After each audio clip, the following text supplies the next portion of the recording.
Virus corona yang besarnya tidak terlihat oleh mata manusia ini mampu membuat lumpuh sendi-sendi kehidupan manusia, seperti ancaman kematian dan terguncangnya ekonomi dunia di beberapa negara, termasuk Indonesia.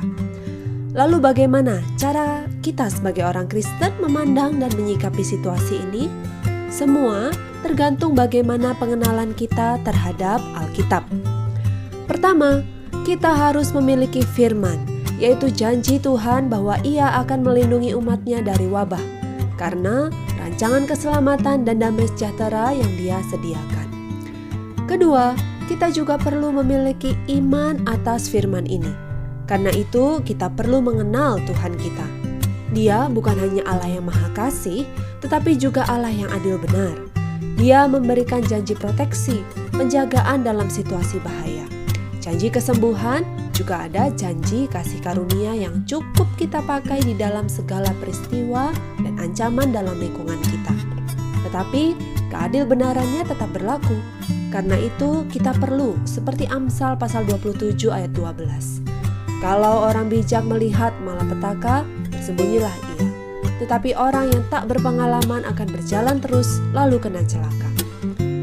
Ketiga, selain memiliki firman dan iman, kita juga perlu memiliki hikmat dan berjaga-jaga. Kita perlu mengantisipasi segala hal yang memungkinkan kita terkena wabah tersebut. Kita jangan membenturkan iman kita dengan hukum alam, karena alam adalah ciptaan Allah. Jangan sekali-kali mencobai Tuhan dengan iman yang dangkal ya. Keempat, selain firman, iman, dan hikmat, kita juga perlu tahu bahwa pemerintah adalah wakil Allah. Roma pasal 13 ayat 1 mengatakan, tiap-tiap orang harus takluk kepada pemerintah yang di atasnya, sebab tidak ada pemerintah yang tidak berasal dari Allah, dan pemerintah-pemerintah yang ada ditetapkan oleh Allah. Jika pemerintah telah memberikan arahan dan kebijakan, kita harus taat. Dengan demikian kita menghormati Allah dan patuh kepada Allah juga firman-Nya.